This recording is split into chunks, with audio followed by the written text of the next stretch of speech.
ओम नमः शिवाय। हर हर महादेव। जय माता दी। आप सभी श्रोताओं को शारदीय नवरात्रा के शुभारंभ की हार्दिक शुभकामनाएं।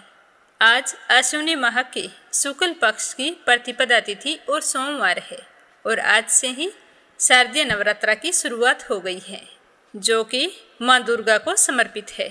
इन 9 दिनों में माता रानी के 9 अलग अलग स्वरूपों की पूजा की जाती है। नवरात्रा के व्रत करने से व्यक्ति की सारी मनोकामनाएं पूर्ण होती है। दुख दरिद्रता का नाश होकर घर में सुख सौभाग्य का वास होता है। अगर सच्चे मन से नवरात्रा में व्रत रखकर माता रानी की पूजा करते हैं तो माता रानी हम पर बहुत ही जल्द प्रसन्न होकर हमारी समस्त मनोकामनाएं पूर्ण कर देती है। लेकिन इसके लिए नवरात्रा के पहले दिन यानी कि आज कलश की स्थापना करनी होती है।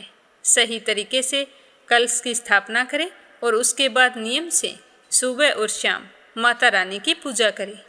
कलश की स्थापना करें तो ध्यान रखें कि जिस जगह आपने कलश की स्थापना की है उस जगह से कलश को 9 दिन तक हिलाया नहीं जाता। कलश स्थापना के साथ साथ जो भी बोए जाते हैं, जो इस चीज़ का संकेत होते हैं कि हमारा आने वाला साल कैसा होगा। यदि जो जल्दी उगते हैं और हरे भरे रहते हैं तो ये हरे भरे जो खुशियों का संकेत होते हैं। आर्थिक तंगी से छुटकारा पाने और धन लाभ के लिए नवरात्रा में जिस दिन शुक्रवार होता है उस दिन 9 कन्याओं को भोजन करवाएं और फिर माँ वैभव लक्ष्मी की पुस्तकें उन्हें बांट दें। ऐसा करने से घर की दरिद्रता चली जाती है और धन वैभव का आगमन होता है। तो सभी श्रोताओं के सुख समृद्धि की कामना करते हुए शुभारंभ करते हैं आज की कथा का। तो सबसे पहले हमेशा की तरह सुनेंगे गणेश जी भगवान की कहानी।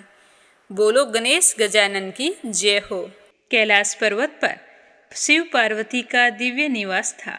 शिव जी जो सृष्टि के संहारक और योग के प्रतीक हैं, प्राय ध्यान में लीन रहते थे। दूसरी ओर उनकी पत्नी देवी पार्वती हिमालय की पुत्री थी और वो अत्यंत सौम्य, करुणामयी तथा प्रेम से परिपूर्ण थी। यद्यपि देवी पार्वती स्वयं शक्ति का ही स्वरूप है, लेकिन उनके हृदय में एक विशेष इच्छा यह थी कि मैं भी मातृत्व की भावना का अनुभव करूं। पार्वती चाहती थी कि उनके पास एक पुत्र हो जो उनका सदा साथ दे और मैं उसके साथ ढेरों बातें करूं, खूब दुलार प्यार करूं। जब शिवजी भगवान समाधि में लीन हो तो वह मेरा अच्छे से ख्याल रखे। तो एक दिन भगवान शिव अपनी साधना में लीन थे तो पार्वती जी ने अपने शरीर से उतारे हुए हल्दी के उबटन को एकत्रित करके एक सुंदर बालक की प्रतिमा बनाई और उस मूर्ति को अपने प्रेम और मातृ शक्ति से प्राण देकर जीवन दान दे दिया। वह बालक तेजस्वी था, जिसका रूप और सौंदर्य बहुत ही अद्भुत था। उसने पार्वती माता को प्रणाम करके कहा कि माता कहो क्या आज्ञा है। तो पार्वती माँ ने उसे अपने बालक के रूप में स्वीकार किया और उससे कहा कि बेटा तुम्हारा नाम गणेश है। गणेश बहुत ही आज्ञाकारी था। वह अपनी माँ के प्रति समर्पित था। उसकी बुद्धि और शारीरिक शक्ति अलौकिक थी और पार्वती के हृदय में भी अपने पुत्र के लिए खूब दुलार और स्नेह था।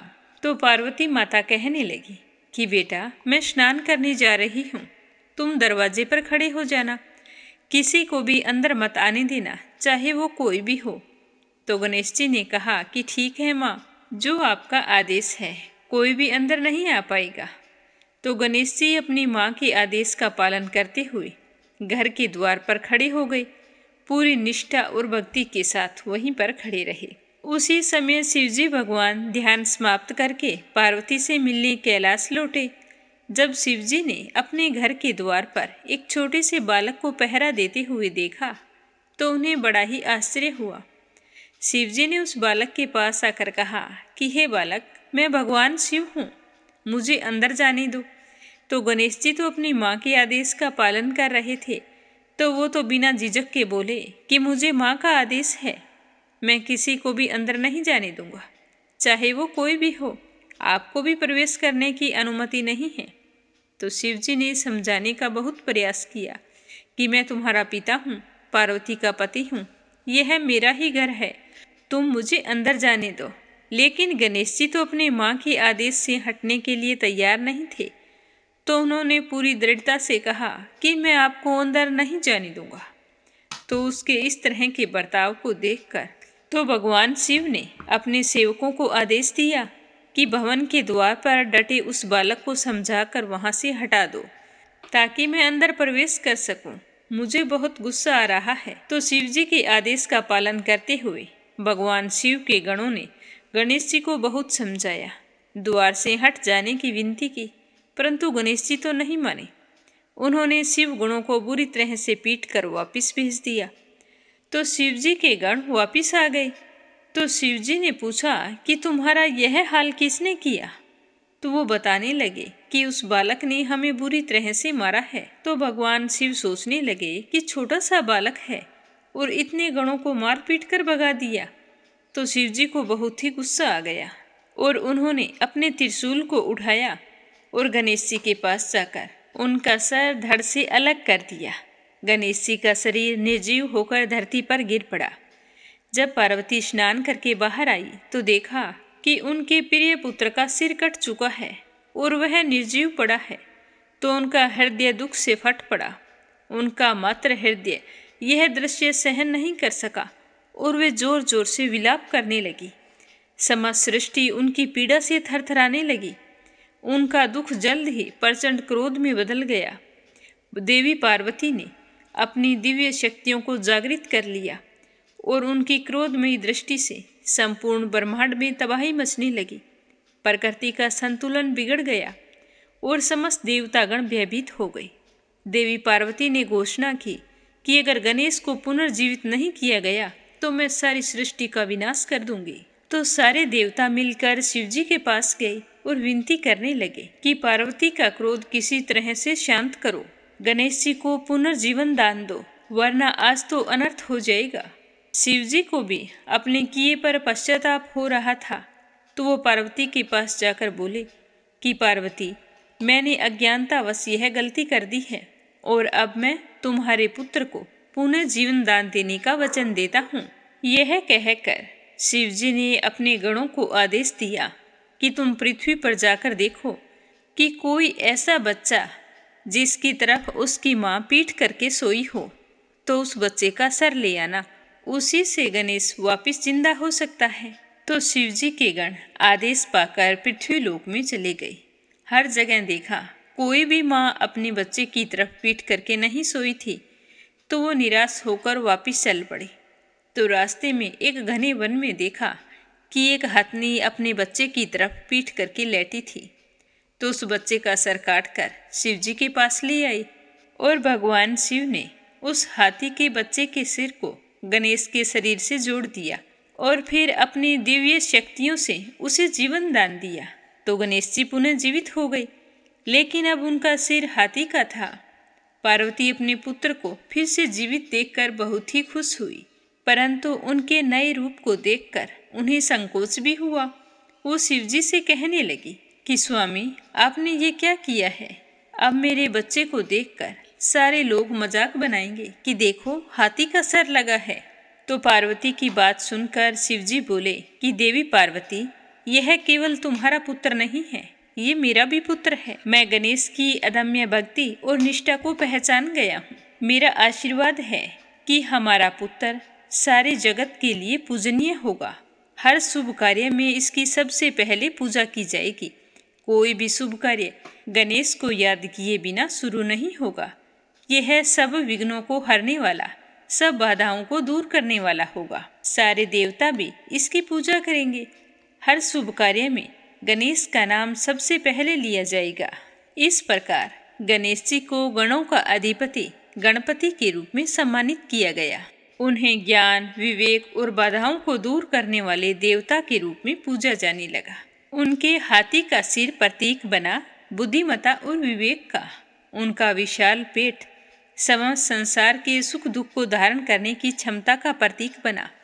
उनकी टूटी हुई दांत ने यह संदेश दिया कि जीवन में त्याग और बलिदान ही सच्ची सफलता का मार्ग है। गणेश जी की 4 भुजाएं चारों दिशाओं और 4 प्रकार के कर्मों का प्रतिनिधित्व करती है। उनके एक हाथ में गदा है जो इच्छा और वासना पर नियंत्रण का प्रतीक है। दूसरे हाथ में पास है जो लोगों को गलत मार्ग पर चलने से रोकती है। उनका छोटा वाहन चूहा मानव की इच्छा और अहंकार का प्रतीक है, जिसे गणेश ने वश में कर लिया है। गणेश के अन्य प्रतीक जैसे उनकी बड़ी सी सूंड और छोटी छोटी आंखें हमें यह सिखाती है कि जीवन में सूक्ष्म और गहन दृष्टिकोण रखना चाहिए। उनके बड़े कान हमें यह सिखाते हैं कि सुनने की क्षमता जीवन में बहुत ही महत्वपूर्ण है। हमें दूसरों की बातों को हमेशा ध्यान से सुनना चाहिए। बोलो गणेश जी महाराज की जय हो। अब अपने सुनेंगे नवरात्रा व्रत कथा। उससे पहले अपने सुनेंगे श्री शिव रुद्राष्टकम स्तुति। हमारे सनातन धर्म में भगवान शिव शंकर को सभी देवों में सबसे उच्च स्थान प्राप्त है। माना जाता है कि शिवजी भगवान आसानी से प्रसन्न हो जाने वाले देवता हैं। यदि कोई भी भक्त श्रद्धापूर्वक उन्हें केवल एक लोटा जल भी अर्पित कर दे तो भी वे प्रसन्न हो जाते हैं। इसीलिए उन्हें भोलेनाथ कहा जाता है। और शिवजी की विशेष कृपा पाने के लिए श्री शिव रुद्राष्टकम का पाठ करना चाहिए। यह अपने आप में बहुत ही अद्भुत स्तुति है और शीघ्र ही फल प्रदान करने वाली है। यदि कोई दुश्मन आपको परेशान कर रहा है तो घर के मंदिर में या फिर शिव मंदिर में जाकर कुशा के आसन पर बैठकर लगातार 7 दिनों तक सुबह और शाम रुद्राष्टकम स्तुति का पाठ करना चाहिए, जिससे भगवान भोले शंकर प्रसन्न होकर अपने भक्तों की रक्षा करते हैं और दुश्मनों का पल भर में नाश कर देते हैं। रामायण के अनुसार मर्यादा पुरुषोत्तम भगवान श्री राम ने रावण जैसे भयंकर दुश्मन पर विजय पाने के लिए रामेश्वर में जाकर शिवलिंग की स्थापना करके रुद्राष्टकम स्तुति का पाठ बड़े ही श्रद्धा भाव से किया था और इसी स्तुति के प्रभाव से दुष्ट रावण का अंत भी हुआ था। तो चलिए सुनते हैं श्री शिव रुद्राष्टकम स्तुति। बोलो भोले शंकर की जय हो। सभी शिव भक्तों से मेरा कहना है कि आप भी कमेंट बॉक्स में भोले शंकर का जयकारा लगाएं और मीरा भक्ति स्टोरी चैनल को सब्सक्राइब करके इस कथा को ज़्यादा से ज़्यादा शिव भक्तों में शेयर करें। भगवान सदा शिव का आशीर्वाद आप सब पर हमेशा बना रहे। हे मोक्ष रूप विभु व्यापक ब्रह्मा वेद स्वरूप ईशान दिशा के ईश्वर और सबके स्वामी शिव जी, मैं आपको नमस्कार करती हूँ। निज स्वरूप में स्थित भेद रहित इच्छा रहित चेतन आकाश रूप शिव जी को मैं नमस्कार करती हूँ। निराकार ओंकार के मूल तुरीय वाणी ज्ञान और इंद्रियों से परे कैलाशपति विकराल महाकाल के विकाल कृपालु गुणों के धाम संसार से परे परमेश्वर को मैं नमस्कार करती हूँ, जो हिमाचल के समान गौर वर्ण तथा गंभीर हैं, जिनके शरीर में करोड़ों कामदेवों की ज्योति और शोभा है, जिनके सिर पर सुंदर नदी गंगा जी विराजमान हैं, जिनके ललाट पर दिवित्या का चंद्रमा और गले में सर्प सुशोभित हैं, उनको मैं नमस्कार करती हूँ। जिनके कानों में कुंडल शोभा पा रहे हैं, सुंदर भ्रिकुटी और विशाल नेत्र हैं, जो प्रसन्न मुख नीलकंठ और दयालु हैं, सिंह चरम का वस्त्र धारण किए और मुंडमाला पहने हैं, उन सबके प्यारे और सबके नाथ मैं श्री शंकर जी को बसती हूँ। प्रचंड श्रेष्ठ तेजस्वी परमेश्वर अखंड अजन्मा करोड़ों सूर्य के समान प्रकाश वाले तीनों प्रकार के शूलों को निर्मूल करने वाले हाथों में त्रिशूल धारण किए भाव के द्वारा प्राप्त होने वाले भवानी के पति मैं श्री शंकर जी को बसती हूँ, बारंबार नमस्कार करती हूँ। कलाओं से परे कल्याण स्वरूप प्रलय करने वाले सज्जनों को सदा आनंद देने वाले त्रिपुरासुर के शत्रु सच्चिदानंद घन मोह को हरने वाले मन को मत डालने वाले हे प्रभु प्रसन्न होइए, मैं आपको बारंबार नमस्कार करती हूँ।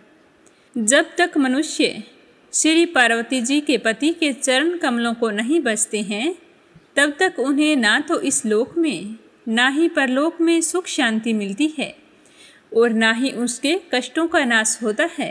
अतः हे समस्त जीवों के हृदय में निवास करने वाले प्रभु प्रसन्न हो जाइए, मैं आपको बारंबार नमस्कार करती हूँ। मैं ना तो योग जानती हूँ, ना जप जानती हूँ, ना पूजा जानती हूँ। हे शिव शंभु, मैं तो सदा सर्वदा आपको ही नमस्कार करती हूँ। हे प्रभु, मेरे जीवन के दुखों का निवारण कीजिए, दुखों से मेरी रक्षा कीजिए। हे शिव शंभु, मैं आपको नमस्कार करती हूँ। बोलो भोले शंकर की जय हो। आज शारदीय नवरात्रा का पहला दिन है। देवी माता के भक्त मनोकामना पूर्ति के लिए दुर्गा माता का आज से 9 दिन तक व्रत रखेंगे। तो व्रत रखें तो व्रत कथा जरूर सुने। रोजाना सुबह जल्दी उठकर नित्य कर्मों से निवृत्त होकर स्नान करें। घर के मंदिर में या फिर माता रानी के मंदिर पर जाकर माँ दुर्गा का ध्यान करके इस कथा को सुनना चाहिए। 9 दिन व्रत रखकर इस कथा को सुनने से श्री जगदम्बा की कृपा से सारे विघ्न दूर हो जाते हैं तथा सुख समृद्धि की प्राप्ति होती है। बोलो दुर्गा माता की जय हो। एक समय की बात है, गुरु बृहस्पति देव पितामह ब्रह्मा जी से बोले कि हे ब्रह्मांड श्रेष्ठ, चैत्र व अश्विनी मास के शुक्ल पक्ष में नवरात्रा का व्रत और उत्सव क्यों मनाया जाता है? इस व्रत का क्या फल है? इसे किस प्रकार से करना चाहिए? पहले के समय में इस व्रत को किसने किया है? मुझे विस्तार पूर्वक बताइए। गुरु बृहस्पति का ऐसा प्रश्न सुनकर पितामह ब्रह्मा जी ने कहा कि हे बृहस्पति, प्राणियों के हित की इच्छा से तुमने बहुत ही अच्छा प्रश्न किया है। जो मनुष्य मनोरथ पूर्ण करने वाली दुर्गा, महादेव, सूर्य और नारायण का ध्यान करते हैं वे मनुष्य धन्य हैं। यह नवरात्रा व्रत संपूर्ण कामनाओं को पूर्ण करने वाला है। इसके करने से पुत्र की कामना करने वाले को पुत्र, धन की लालसा रखने वाले को धन, विद्या की चाहना करने वाले को विद्या और सुख की इच्छा करने वाले को सुख मिलता है। इस व्रत को करने से रोगी मनुष्य का रोग दूर हो जाता है। मनुष्य की संपूर्ण विपत्तियां दूर होकर घर में सुख समृद्धि का वास होता है। बांझ को पुत्र की प्राप्ति होती है। समस्त पापों से छुटकारा मिल जाता है। मन का मनोरथ सिद्ध हो जाता है। जो मनुष्य नवरात्रा व्रत को नहीं करता है वह अनेक दुखों को भोगता है और अनेक कष्ट व रोगों से पीड़ित रहता है। अंगहीनता को प्राप्त होता है, उसकी संतान नहीं होती, वह धन धान्य से रहित होता है, भूख और प्यास से व्याकुल हुआ घूमता फिरता है तथा संज्ञाहीन हो जाता है। जो सुहागिन महिला इस व्रत को नहीं करती है वह पति सुख से वंचित होकर नाना प्रकार के दुखों को भोगती है। यदि व्रत करने वाला मनुष्य सारे दिन का उपवास ना भी कर सके तो एक समय भोजन करे। 10 दिन बांधुओं सहित नवरात्रा की व्रत कथा अवश्य सुने। हे बृहस्पति, जिसने पहले के समय में इस महाव्रत को किया था वह कथा मैं आज तुम्हें सुनाता हूँ, तुम ध्यानपूर्वक सुनना। इस प्रकार पितामह ब्रह्मा जी का वचन सुनकर गुरु बृहस्पति जी बोले कि हे ब्राह्मण मनुष्यों का कल्याण करने वाले, इस व्रत के इतिहास को मेरे लिए तुम कहो, मैं बहुत ही ध्यान लगाकर सुनूंगा। आज मैं आपकी शरण में आया हूँ, आप मुझ पर कृपा करो। तो पितामह ब्रह्मा जी कहने लगे कि प्राचीन काल में मनोहर नगर में पीठत नाम का एक अनाथ ब्राह्मण रहता था। वह भगवती दुर्गा का भगत था। उसके संपूर्ण सद्गुणों से युक्त सुमति नाम की एक कन्या थी। वह कन्या बहुत ही सुंदर थी। वह अपने पिता के घर में बाल्यकाल में अपनी सहेलियों के साथ क्रीड़ा करती हुई इस प्रकार बढ़ने लगी जैसे शुक्ल पक्ष में चंद्रमा की कलाई बढ़ती है। उसका पिताजी प्रतिदिन जब दुर्गा माँ की पूजा करके हवन करता था तो वह लड़की अपने पिताजी के साथ वहाँ पर रोजाना उपस्थित रहती थी। तो एक दिन सुमति अपनी सखियों के साथ खेल रही थी और खेल खेल में उसे भगवती के पूजन का ध्यान नहीं आया तो वह पूजा में आना भूल गई। तो उसका पिताजी अपनी पुत्री को ना आया देखकर बहुत ही क्रोधित हुआ और अपनी पुत्री से कहने लगा कि अरे दुष्ट पुत्री, आज तूने भगवती का पूजन नहीं किया, मैं तुमसे बहुत ही नाराज हूँ। मैं किसी कुष्ठ या रोगी दरिद्र मनुष्य के साथ तेरा विवाह करूँगा। तो पिता का ऐसा वचन सुनकर सुमति को बड़ा ही दुख हुआ। वह अपने पिताजी से कहने लगी कि हे पिताजी, मैं तो आपकी कन्या हूँ, सब तरह से आपके अधीन हूँ। जैसी आपकी इच्छा हो आप वैसा ही कीजिए। राजा से, कुष्ठी से, दरिद्र से अथवा जिसके साथ तुम्हारा मन हो उसके साथ मेरा विवाह कर दीजिए। पर होगा वही जो मेरे भाग्य में लिखा है।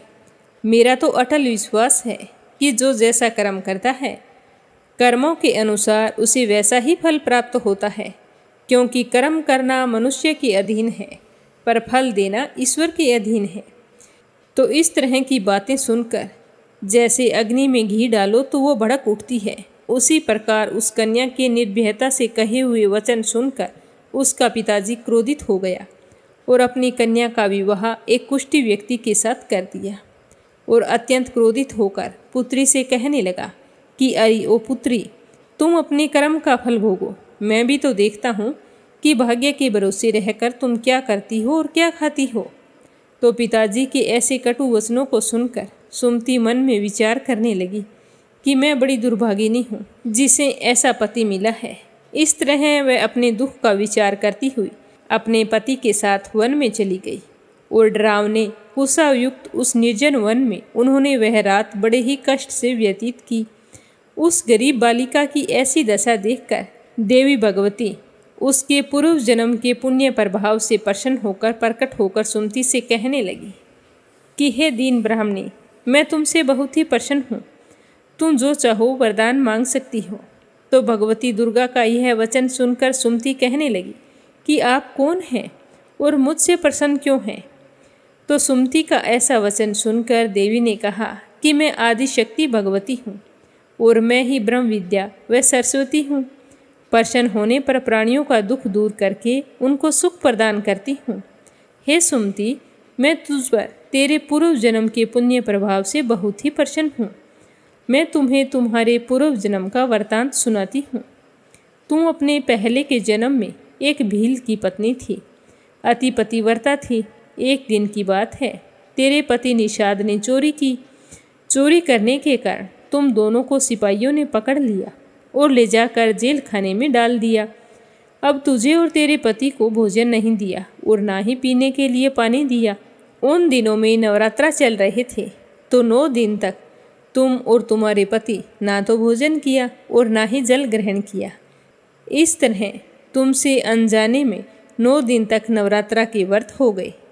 तो हे सुमति, मैं उन व्रतों से प्रसन्न होकर तुम्हारे सामने तुझे वरदान देने के लिए प्रकट हुई हूँ। जो तुम चाहो वो वरदान मांग सकती हो। तो इस प्रकार माँ दुर्गा के वचन सुनकर सुमति कहने लगी कि अगर आप मुझ पर प्रसन्न हैं तो हे माँ, मैं आपको बार बार प्रणाम करती हूँ। कृपा करके मेरे पति का कोढ़ दूर कर दो। तो देवी ने कहा कि उन 9 दिनों में जो तुमने व्रत किया था, 1 दिन के व्रत का पुण्य फल अपने पति को दे दो, जिससे इसका कोढ़ दूर हो जाएगा। उसके पुण्य प्रभाव से तेरा पति कोढ़ से मुक्त हो जाएगा। तो देवी भगवती की बात सुनकर सुमति ने 1 दिन का पुण्य फल अपने पति को अर्पण कर दिया। तो ऐसा करते ही उसका पति कोढ़ रोग से मुक्त हो गया और अति सुंदर और कांतिवान हो गया। सुमति अपने पति की मनोहर देह को देखकर देवी की स्तुति करने लगी कि हे दुर्गे, आप तो दुर्गति को दूर करने वाली, तीनों लोकों का संताप हरने वाली, समस्त दुखों का नाश करने वाली, रोगी मनुष्य को निरोग करने वाली, अगर प्रसन्न हो जाओ तो मनोवांछित वरदान देने वाली, दुष्टों का नाश करने वाली, जगत की माता हो। हे अम्बे, मुझ निरपराध अबला को मेरे पति ने कुष्ठी मनुष्य के साथ विवाह करके घर से निकाल दिया है। पिता के निकाले जाने पर मैं तो बड़ी ही दुखी होकर इस निर्जन वन में विचर रही हूँ। आपने मेरा इस विपदा से उद्धार किया है। हे देवी, मैं आपको बार बार प्रणाम करती हूँ, आप मेरी रक्षा कीजिए। तो सुमति के मुँह से ऐसी स्तुति सुनकर देवी बहुत ही प्रसन्न हुई और उससे कहने लगी कि हे सुमति, तेरे उदाल्य नामक अति बुद्धिमान, धनवान, कीर्तिवान और जितेंद्रिय पुत्र होगा। ऐसा वरदान देकर देवी सुमति से फिर कहने लगी कि सुमति, तेरी अगर कोई और इच्छा हो तो वरदान मांग लो। तो भगवती दुर्गा का ऐसा वचन सुनकर सुमति कहने लगी कि हे माँ, अगर आप मुझ पर प्रसन्न हैं तो मुझे कृपया करके नवरात्रा व्रत की विधि बताओ और उसके फल के बारे में विस्तार से बताओ। तो इस प्रकार सुमति के वचन सुनकर माँ दुर्गा ने कहा कि हे बेटी, मैं तुम्हें संपूर्ण पापों को दूर करने वाले नवरात्रा व्रत की विधि बतलाती हूँ। जिसको सुनने से मोक्ष की प्राप्ति होगी। अश्विनी मास के शुक्ल पक्ष की प्रतिपदा तिथि से लेकर 9 दिन तक विधि पूर्वक व्रत करना। यदि दिन भर व्रत ना कर सकें तो एक समय भोजन करना। विद्वान ब्राह्मणों से पूछकर घट स्थापना करना और वाटिका बनाकर प्रतिदिन उसे जल से सींचना। महाकाली, महालक्ष्मी, महासरस्वती देवी की मूर्तियां स्थापित करके उनकी नित्य विधि सहित पूजा करना और पुष्पों से विधि पूर्वक अर्घ्य देना। बिंजोरा के फल की अर्घ्य देने से रूप की प्राप्ति होती है। जायफल से अर्घ्य देने से कीर्ति की प्राप्ति होती है। दाख से अर्घ्य दें तो कार्य सिद्धि की प्राप्ति होती है। आंवले से अर्घ्य देने से सुख की प्राप्ति और केले से अर्घ्य देने से आभूषण की प्राप्ति होती है। इस प्रकार पुष्पों व फलों से अर्घ्य देकर व्रत समाप्त होने पर 9वें दिन यथाविधि हवन करें। खांड, घी, गेहूँ, शहद, जौ, तिल, बेल, नारियल, दाख और कंदब आदि से हवन करें। गेहूँ से होम करने से लक्ष्मी की प्राप्ति होती है। खीर एवं चंपा के पुष्पों से धन और बेल पत्तों से तेज व सुख की प्राप्ति होती है। आंवले से कीर्ति की और केले से पुत्र की, कमल से राज सम्मान की और दाखों से संपदा की प्राप्ति होती है। खांड, घी, नारियल, शहद, जौ, तिल तथा फलों से हवन करने से मनोवांछित वस्तु की प्राप्ति होती है। व्रत करने वाला मनुष्य इस विधि विधान से होम करके पंडित को अत्यंत नम्रता के साथ प्रणाम करे और यज्ञ की सिद्धि के लिए उसे दान दक्षिणा दे। इस प्रकार बताई हुई विधि के अनुसार जो व्यक्ति व्रत करता है उसके सारे मनोरथ सिद्ध होते हैं। इसमें तनिक भी संदेह नहीं है। इन 9 दिनों में जो कुछ दान दिया जाता है उसका करोड़ों गुना फल मिलता है। इस नवरात्रा व्रत के करने से अश्वमेघ यज्ञ का फल प्राप्त होता है। हे बेटी, इस संपूर्ण कामनाओं को पूर्ण करने वाले उत्तम व्रत को तीर्थ, मंदिर अथवा घर में विधि के अनुसार करना चाहिए। तो पितामह ब्रह्मा जी कहने लगे कि हे बृहस्पति, इस प्रकार सुमति को व्रत की विधि और फल बतलाकर देवी अंतर्ध्यान हो गई। जो मनुष्य या स्त्री इस व्रत को भक्तिपूर्वक करता है वह इस लोक में सुख प्राप्त करके अंत में दुर्लभ मोक्ष को प्राप्त होता है। हे बृहस्पति, यह इस दुर्लभ व्रत का महात्म्य है जो मैंने तुम्हें सुनाया है। यह सुनकर गुरु बृहस्पति जी आनंद से प्रफुल्लित हो उठे और पितामह ब्रह्मा जी से कहने लगे कि हे ब्राह्मण, आपने मुझ पर अति कृपा की है जो मुझे इस नवरात्र का महात्म्य सुनाया है। तो पितामह कहने लगे कि यह देवी भगवती शक्ति संपूर्ण लोकों का पालन करने वाली है। इस महादेवी के प्रभाव को कौन जान सकता है। बोलो देवी भगवती माता की जय हो।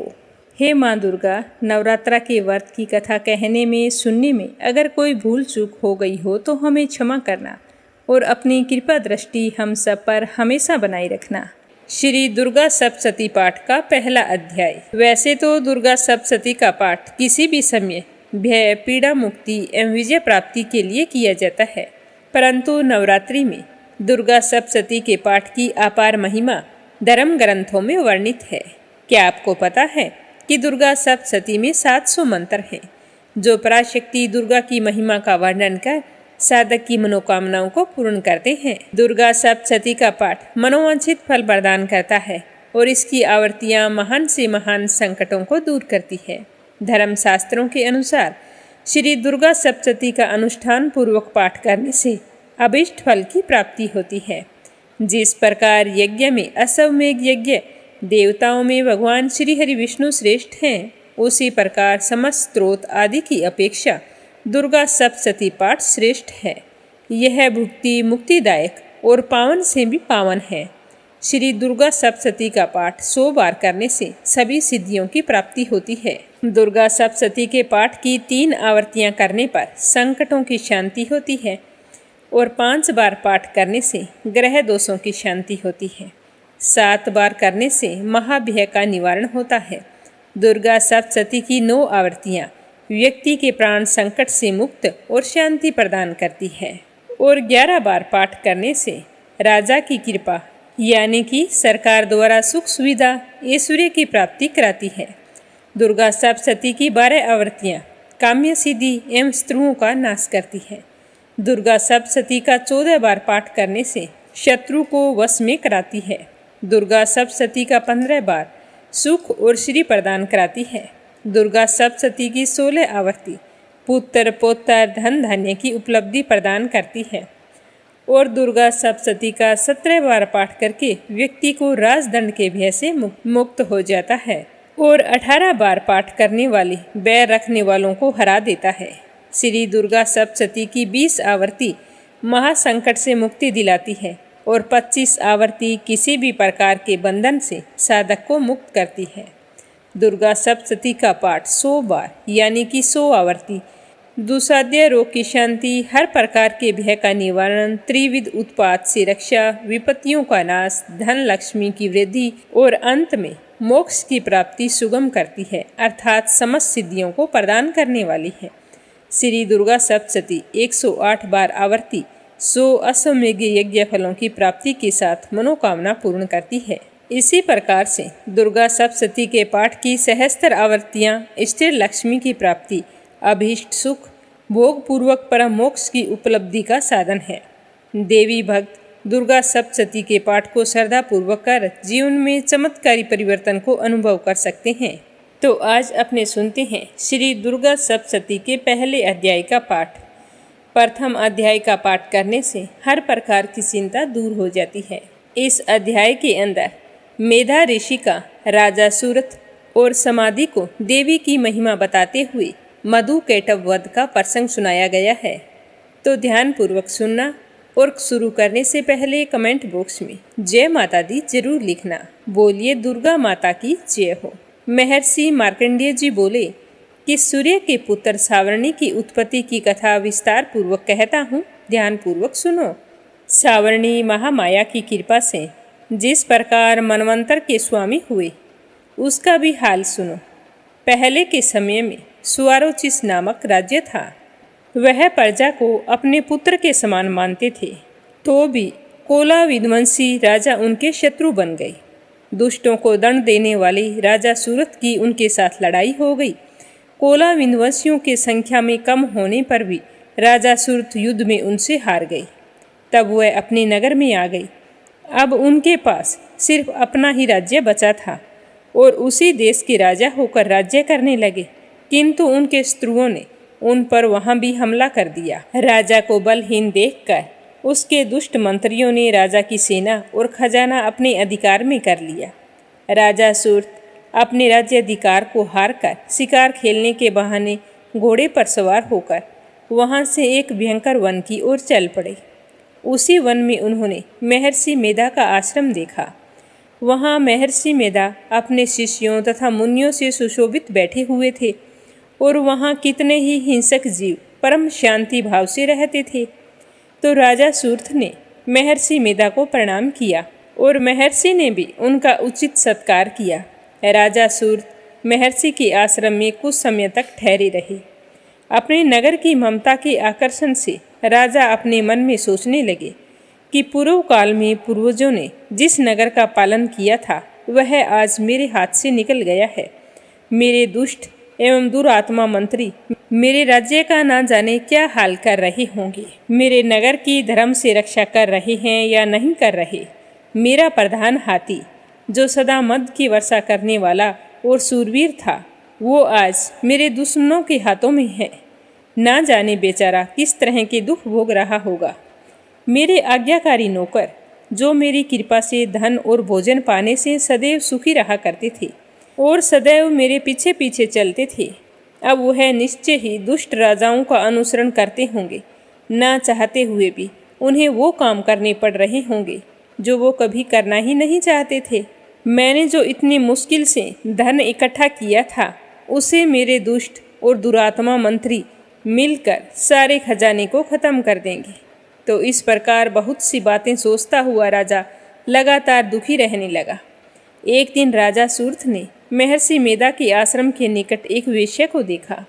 तो राजा ने उससे पूछा कि भाई तुम कौन हो, यहाँ तुम्हारे आने का क्या कारण है और तुम मुझे शोकग्रस्त अनमने से दिखाई दे रहे हो, इसका क्या कारण है।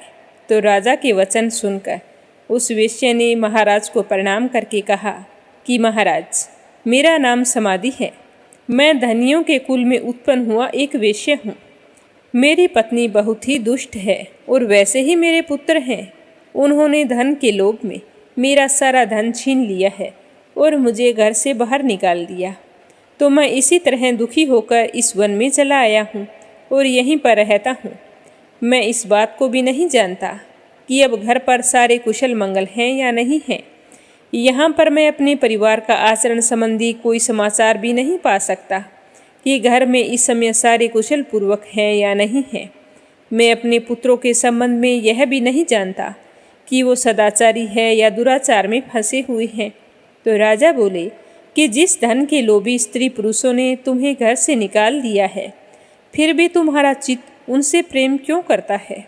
तो वेश्या ने कहा, मेरे विषय में आपका ऐसा कहना ठीक है, किंतु मेरा मन इतना कठोर नहीं है। यद्यपि उन्होंने धन के लोभ में पड़कर, पितर स्नेह को त्याग कर, पति धर्म को छोड़कर मुझे घर से निकाल दिया है, इतना सब हो जाने के बाद में भी मेरे मन में उनके लिए कठोरता नहीं आती।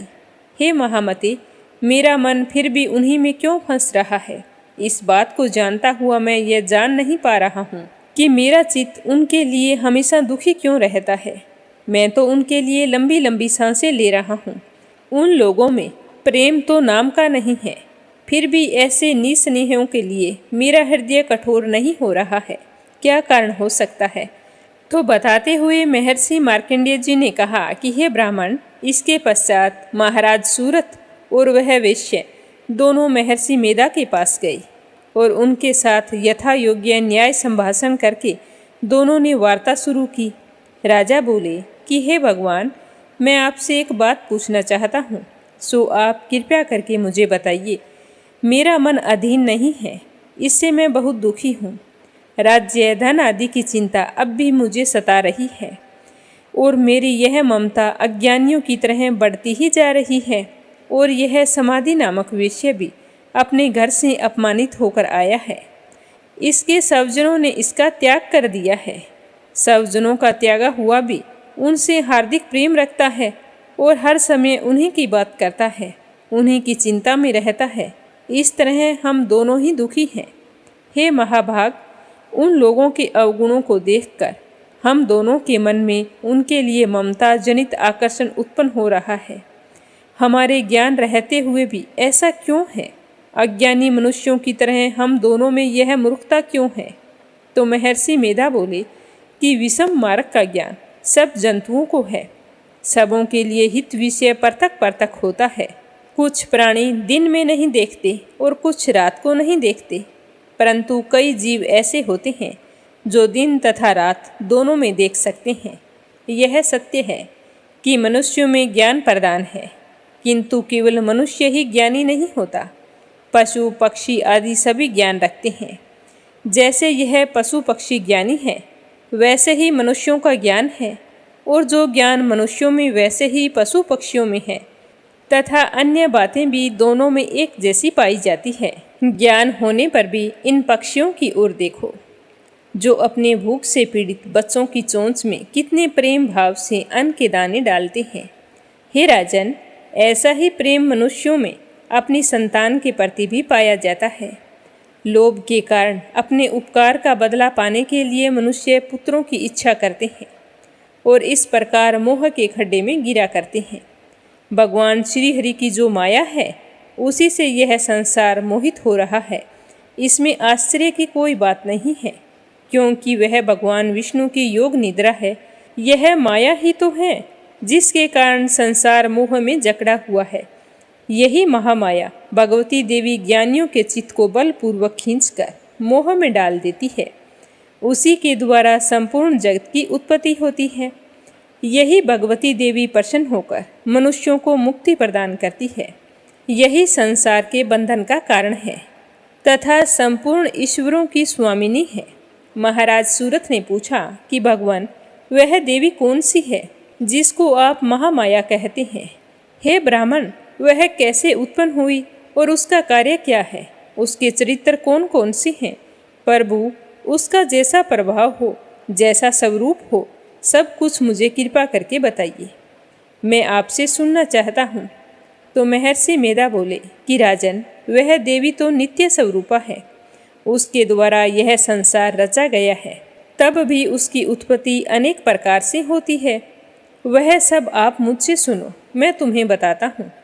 वह देवताओं का कार्य सिद्ध करने के लिए प्रकट होती है, उस समय वह उत्पन्न हुई कहलाती है। संसार को जलमय करके जब भगवान विष्णु योग निद्रा का आश्रय लेकर शेष शैया पर सो रहे थे, तब मधु केटभ नाम के 2 असुर उनके कानों के मैल से प्रकट हुए। वह श्री ब्रह्मा जी को मारने के लिए तैयार हो गए थे। श्री ब्रह्मा जी ने उन दोनों को अपनी ओर आते देखा और यह भी देखा कि भगवान श्री हरि विष्णु योग निद्रा का आश्रय लेकर सो रहे हैं। तो वह उस समय भगवान श्री हरि को जगाने के लिए उनके नेत्रों में निवास करने वाली योग निद्रा की स्तुति करने लगे। श्री ब्रह्मा जी ने कहा कि हे देवी, तुम ही स्वाहा, तुम ही स्वधा और तुम ही वष्टाकार हो। स्वर भी तुम्हारा ही स्वरूप है, तुम ही जीवन देने वाली सुधा हो। नित्य अक्षर प्रणय में आकर उकार मकार इन तीनों में माताओं के रूप में तुम स्थित हो। इसके अतिरिक्त जो बिंद पथ अर्ध मात्रा है, जिसका कि विशेष रूप से उच्चारण नहीं किया जा सकता, हे देवी, वह भी तुम ही हो। हे देवी, संध्या, सावित्री तथा परम जननी तुम ही हो। तुम इस विश्व को धारण करने वाली हो। तुमने ही इस जगत की रचना की है और तुम ही इस जगत का पालन करने वाली हो, और तुम ही कल्प के अंत में सबको भक्षण करने वाली हो। हे देवी, जगत की उत्पत्ति के समय तुम सृष्टि रूपा होती हो, पालन काल में स्थित रूपा हो और कल्प के अंत में संहार रूप धारण कर लेती हो। तुम ही महाविद्या, महामाया, महामेधा, महारात्रि और मोहरात्रि हो। श्री ईश्वरी और बोध स्वरूपा बुद्धि भी तुम ही हो। लज्जा, पुष्टि, तुष्टि, शांति और क्षमा भी तुम ही हो। तुम खड़ग धारिणी, शूल धारिणी, घोर रूपा तथा गदा, चक्कर, शंख और धनुष को धारण करने वाली हो। बाण, भुषुंडी और परिधि भी यह तुम्हारे ही अस्त्र हैं। तुम सौम्य और सौम्यतर हो। यही नहीं, बल्कि जितनी भी सौम्य और सुंदर वस्तुएं इस संसार में हैं, उन सब से बढ़कर तुम सुंदर हो। पर और अपर सब पर रहने वाली सुंदरी तुम ही हो। हे सर्वस्वरूपे देवी, जो भी सअस्त पदार्थ हैं, उनमें जो शक्ति है वो तुम ही हो। ऐसी अवस्था में भला तुम्हारी स्तुति कौन कर सकता है। इस संसार की सृष्टि, पालन और संहार करने वाले जो भगवान हैं, उनको भी जब तुमने निद्रा के वशीभूत कर दिया है, फिर तुम्हारी स्तुति कौन कर सकता है। मुझे भगवान विष्णु तथा भगवान शंकर के शरीर को धारण कराने वाली तुम ही हो। तुम्हारी स्तुति करने की शक्ति किसमें है। हे देवी, तुम तो अपने इस उदार प्रभावों के कारण ही प्रशंसनीय हो। मधु और केटभ जो भयंकर असुर हैं, इन्हें मोह में डाल दो और भगवान श्री हरि विष्णु को भी जल्दी से जगा दो और उनमें इनको मार डालने की बुद्धि भी उत्पन्न कर दो। महर्षि मेधा कहने लगे कि हे राजन, जब श्री ब्रह्मा जी ने देवी की इस प्रकार स्तुति करके भगवान को जगाने तथा मधु केटभ का वध करने के लिए कहा, तो वह भगवान श्री हरि विष्णु के नेत्र, मुख, नासिका, बाहु, हृदय और वक्षस्थल से निकल ब्रह्मा जी के सामने खड़ी हो गई। उनका ऐसा करना था कि भगवान श्री हरि विष्णु तुरंत ही जाग उठे और दोनों असुरों को देखा, जो कि अत्यंत बलवान और पराक्रमी थे और क्रोध के मारे जिनके नेत्र लाल हो रहे थे और जो ब्रह्मा जी का वध करने के लिए तैयार थे। तब क्रुद्ध होकर उन दोनों दुरात्माओं असुरों के साथ भगवान श्री हरि विष्णु पूरे 5000 वर्ष तक लड़ते रहे। एक तो वह अत्यंत बलवान तथा पराक्रमी थे, दूसरी महामाया ने उन्हें मोह में डाल रखा था। अतः वह श्री भगवान से कहने लगे कि हम दोनों तुम्हारी वीरता से अत्यंत प्रसन्न हैं, तुम हमसे कोई वरदान मांग लो। तो भगवान ने कहा कि यदि तुम मुझ पर प्रसन्न हो तो तुम दोनों मेरे हाथों से मर जाओ। बस इतना सा वर मैं तुमसे मांगता हूँ। यहाँ दूसरे वर से क्या प्रयोजन है। तो महर्षि मेधा बोले कि इस तरह से जब वह धोखे में आ गई तो अपने चारों ओर जल ही जल देखा, तो भगवान श्री हरि से कहने लगे कि जहाँ पर जल ना हो, सूखी जमीन हो, वहाँ पर हमारा वध किया जाए। तो महर्षि मेधा कहते हैं कि तथास्तु कहकर भगवान श्री हरि विष्णु ने उन दोनों को अपनी जांग पर लिटाकर उन दोनों के सर काट डाले। इसी तरह से यह देवी श्री ब्रह्मा जी की स्तुति करने पर प्रकट हुई थी। अब मैं तुमसे उनके प्रभाव का वर्णन करता हूँ, सो ध्यानपूर्वक सुनना। तो यह था श्री दुर्गा सप्तशती का पहला अध्याय। अध्याय समाप्त होते ही कमेंट बॉक्स में दुर्गा माता की जय हो जरूर लिखना। श्रीमद् भागवत गीता जी का 14वां अध्याय और उसका महात्म्य। भगवान श्री कृष्ण की कृपा पाने के लिए श्रद्धा भाव से सुनते रहिए। बोलो श्री कृष्ण भगवान की जय हो। श्री भगवान जी कहने लगे कि अब मैं तुम्हें ज्ञानों में सबसे श्रेष्ठ ज्ञान कौन सा है वो बतलाता हूँ, ध्यानपूर्वक सुनना। उसके जानने से सारे मुनिजन मोक्ष रूप से परम सिद्धि को प्राप्त हुए हैं।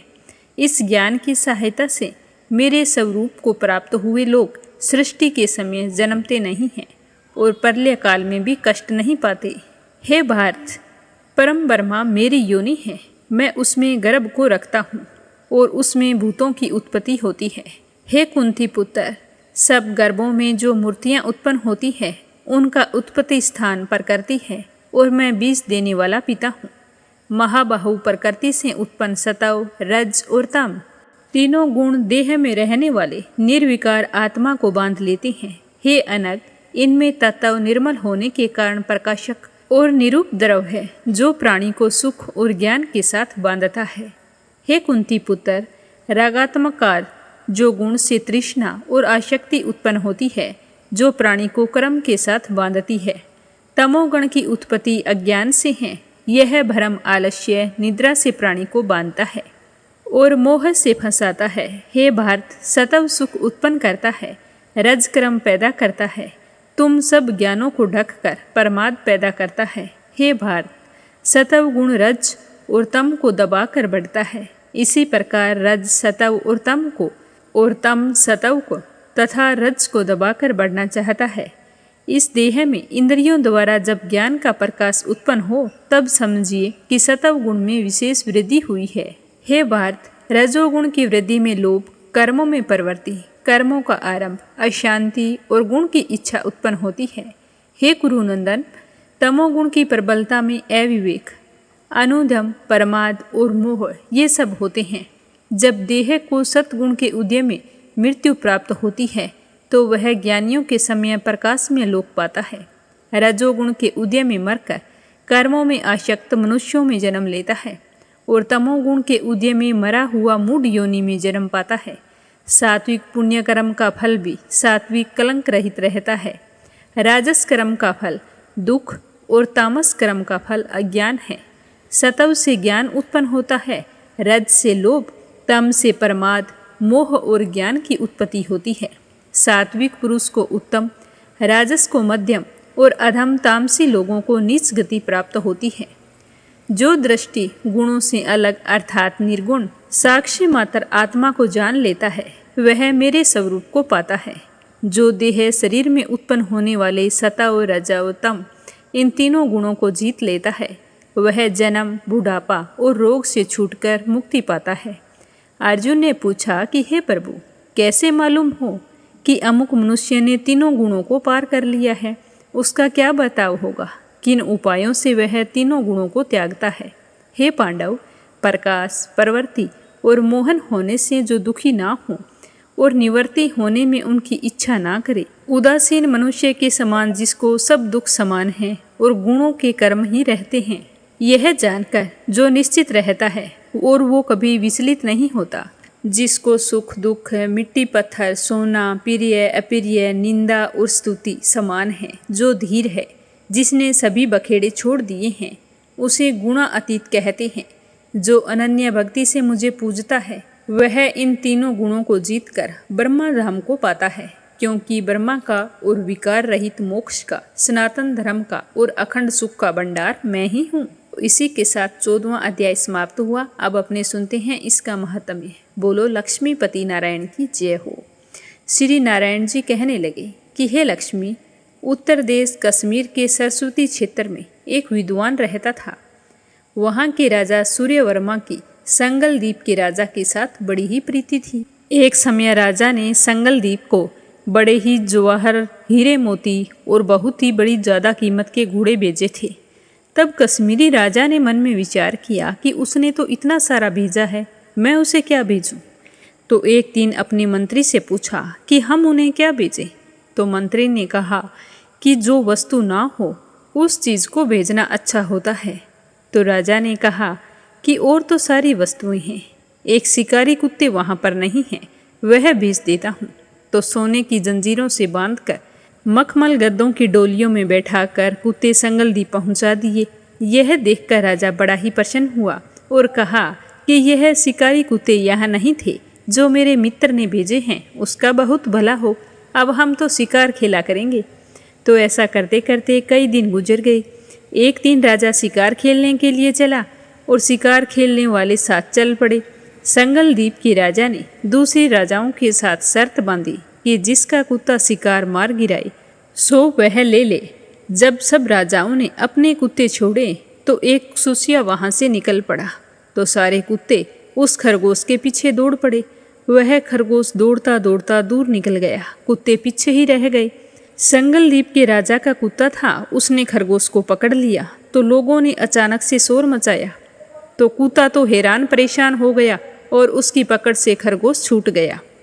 अब खरगोश के कुत्ते के दांत लग गए थे, तो खरगोश के खून पड़ता ही जा रहा था और खरगोश भागता जा रहा था।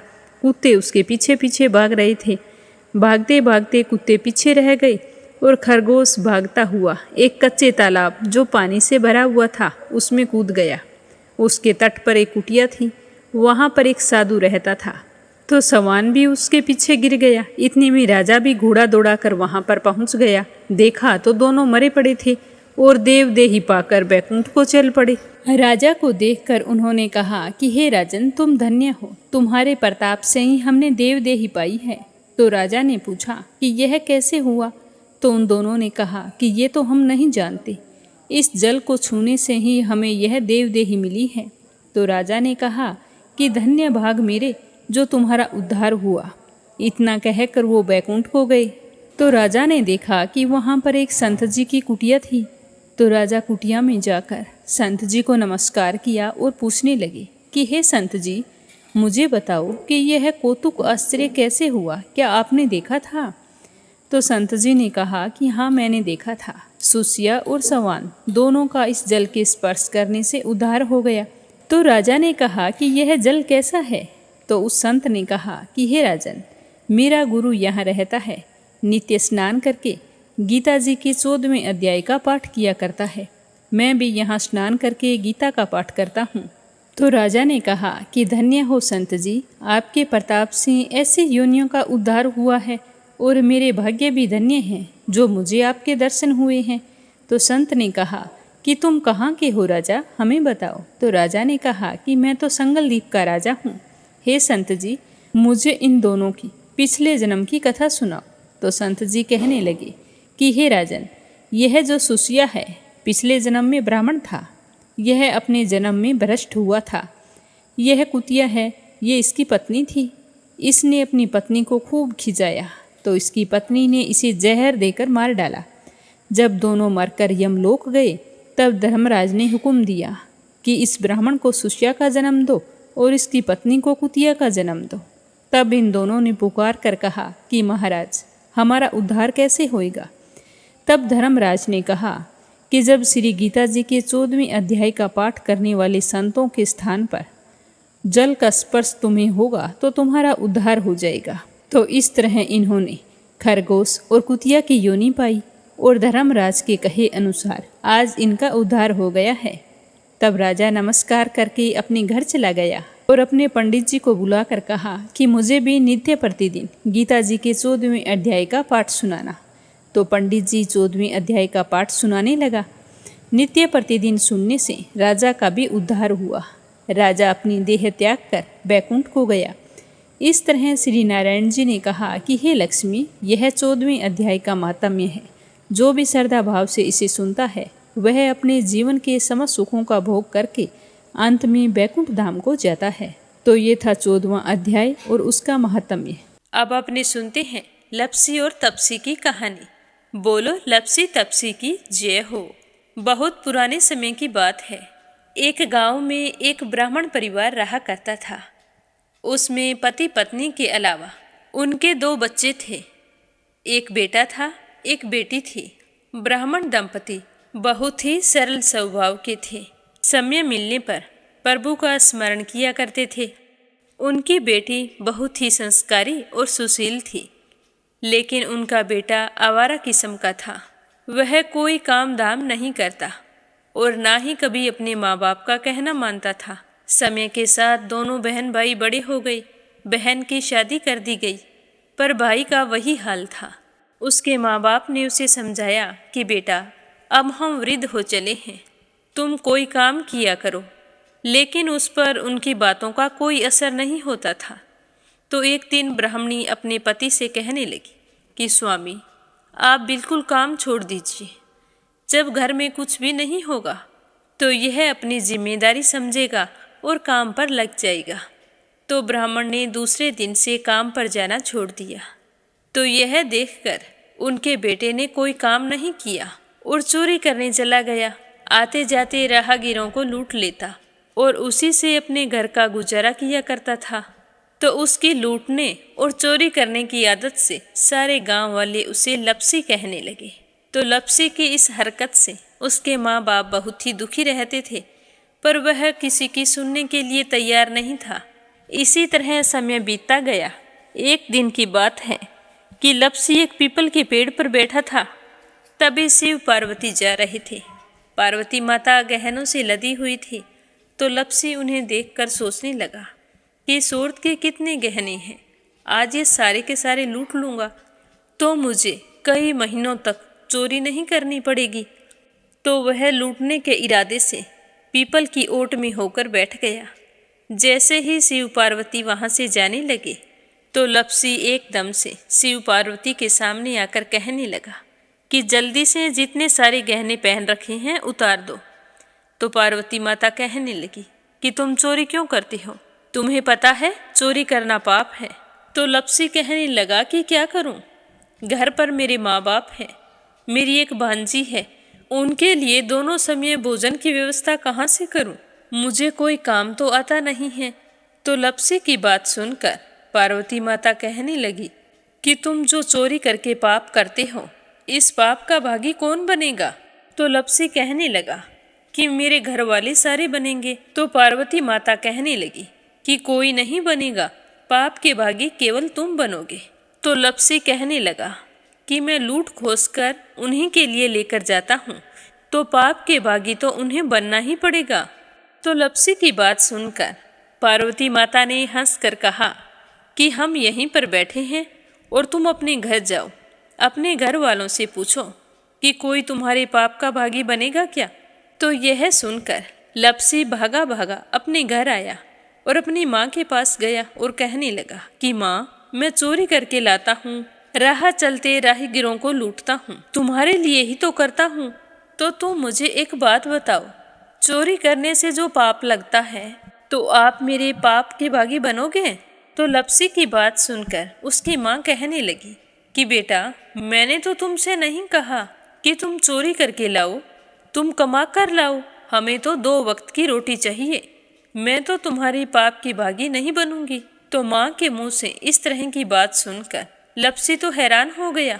फिर वह अपने पिताजी के पास गया और जाकर कहने लगा कि पिताजी, मैं जो कुछ भी लूट खोस के लाता हूँ वो आपके लिए ही तो लाता हूँ। देखो मैंने लूट कर कितना धन इकट्ठा कर लिया है, कितने ऐशो आराम है तुम्हारे। अगर मैं चोरी नहीं करता तो क्या ये सब हमें मिलता। पिताजी, मैं तुमसे एक बात पूछता हूँ कि चोरी करने से पाप लगता है, तो उस पाप में आप मेरे भागीदार बनोगे क्या।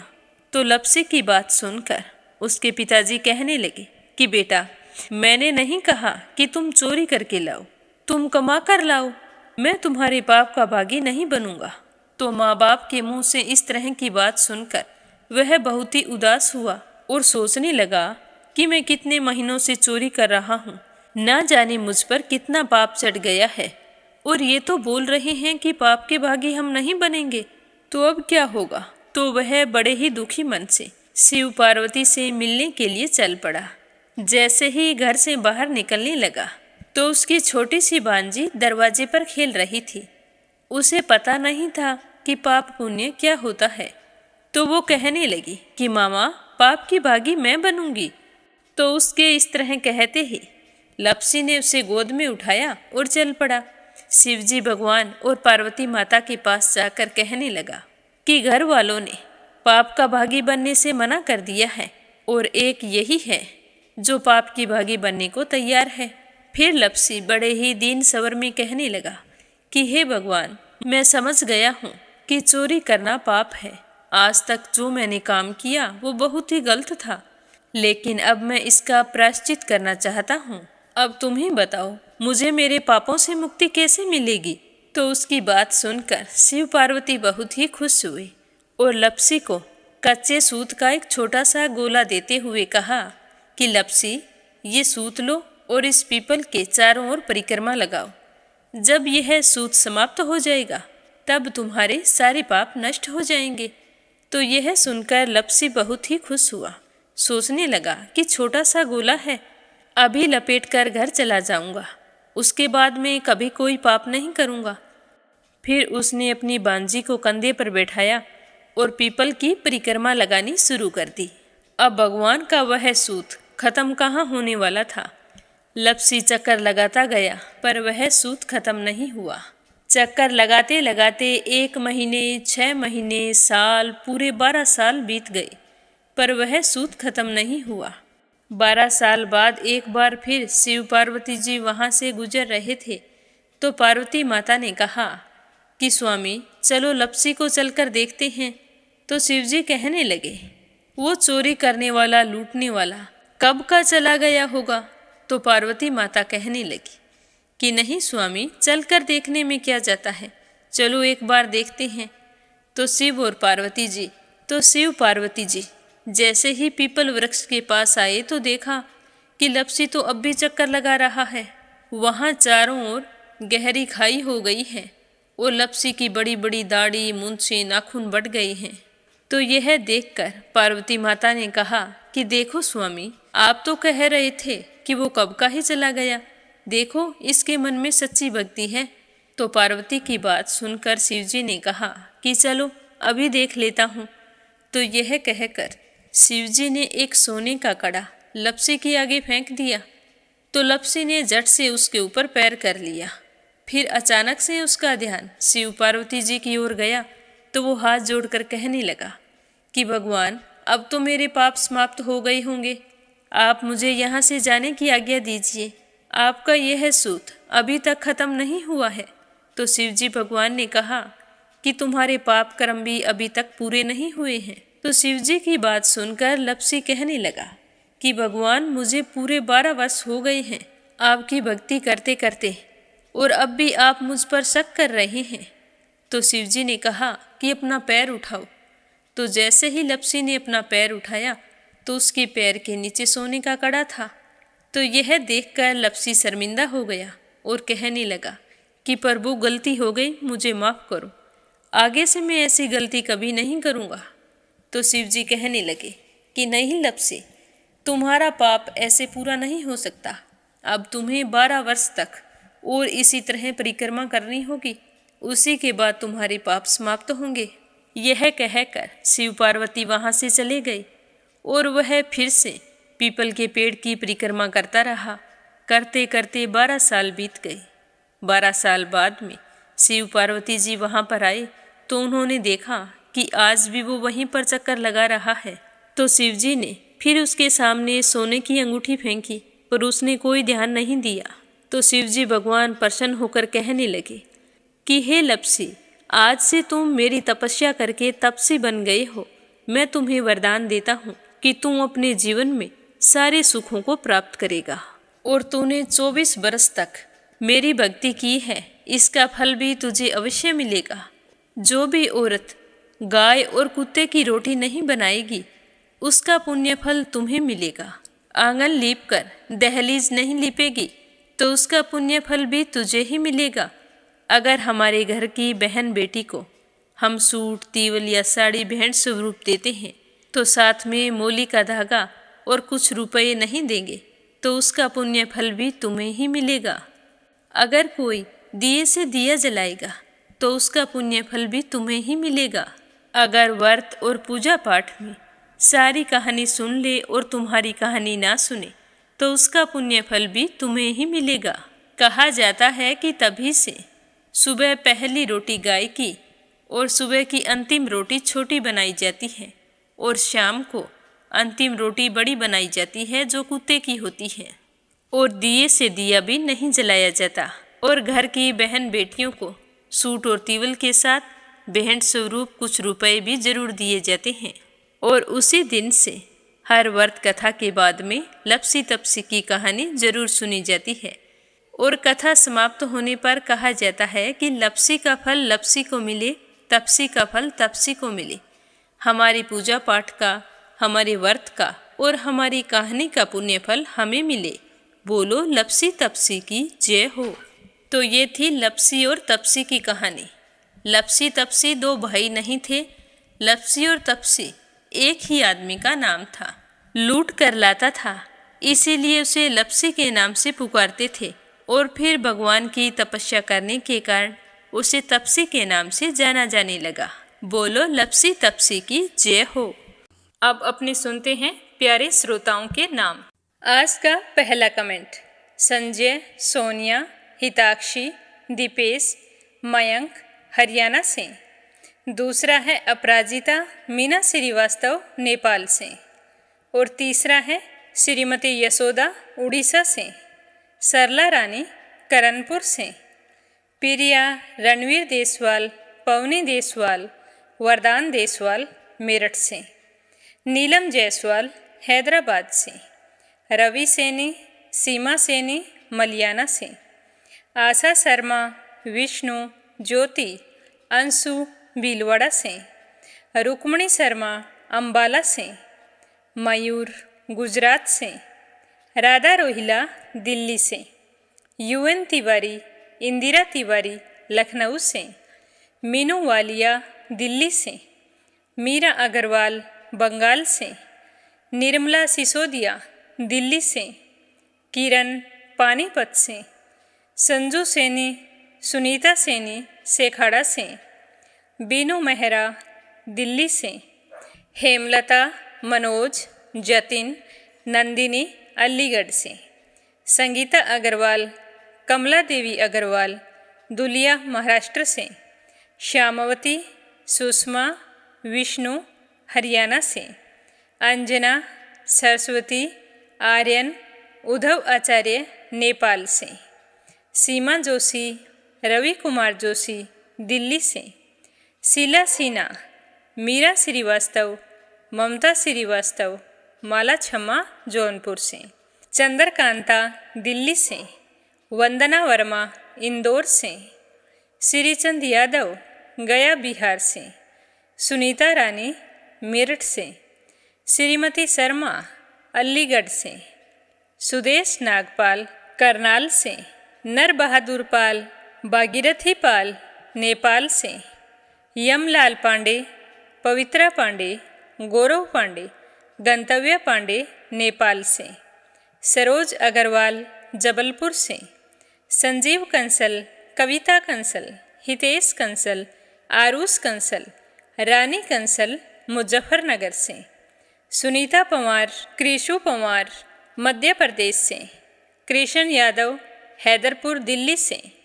जगदीश, कृष्णा, सोनू, संतोष, लकी, चित्रा, मंजीत, ज्योति, हनी सोनीपत से। बीना, देविका, कनिका वाशने अलीगढ़ से। गीता गोस्वामी, सुनीता गोस्वामी मेरठ से। मंजू चौधरी भीलवाड़ा से। कोमल निर्मल मुंबई मीरा रोड से। पूनम यादव करेली से। सुनीता गोस्वामी, गीता गोस्वामी मेरठ से। गोवर्धन बैठा रांची से। के लक्ष्मण दास उमरकोट से। हेमा दवे भयंदर मुंबई से। मंजू मेहता बारा से। वीणा कालड़ा आगरा से। गीता सैनी करनाल से। शंभू प्रसाद भट्ट स्नेहिल, पूर्णिमा देवी भट्ट उत्तराखंड से। हेमा दवे भयंदर मुंबई से। प्रमोद यादव साहू हिमाचल प्रदेश से, दीपिका यादव रायपुर से, रामवती देवी, जगबीर सिंह, रवि कुमार, राहुल कुमार, अनुज कुमार, रुद्र कुमार, ज्योति, वंदना, भावना, आराध्या, अनाया, अविका, तोलू मोलू मेरठ से, निकिता सेजवानी अहमदाबाद से, श्रीमती यशोदा ओडिशा से, सुमन चांदोरा जोधपुर से, श्रीमती कमलेश जबलपुर से, कमलेश भल्ला जम्मू से, क्षमा परतुल वडोदरा से, निकिता सेजवानी अहमदाबाद से, शांताबेन वाघेला गुजरात के मंडल से, रेखा धर्मेंद्र शर्मा जयपुर से, रजनी बड़ोला उत्तराखंड से, सावित्री ईश्वरलाल रामचंदानी गाजियाबाद से, पूजा पाठक उत्तराखंड देहरादून कोशानी से, निर्मला पांचाल करनाल से, जानवी मिश्रा, सचिन मिश्रा, सोनम मिश्रा, गौरी मिश्रा, सीता मिश्रा बाराबंकी से, बाला रानी चंडीगढ़ से, दुर्गा चौहान जोधपुर से, सीताराम जायसवाल, शकुंतला जायसवाल वाराणसी से, अशोक कुमार जी भटनागर भोपाल मध्य प्रदेश से, जगत नारायण पराशर दिल्ली से, कमलेश लाल रुड़की से, जयश्री पवार गोरखनाथ पवार महाराष्ट्र से, दिल्ली बहादुर भंडारी, सरिता भंडारी, नम्रता भंडारी, सूरज भंडारी नेपाल से। आप सभी श्रोताओं का बहुत बहुत धन्यवाद। अपना साथ और सहयोग हमेशा इसी तरह बनाए रखना। श्री हरि के आशीर्वाद से आपकी सारी मनोकामनाएं पूर्ण हों। आप सभी की मंगल कामना के साथ ओम नमः शिवाय। हर हर महादेव।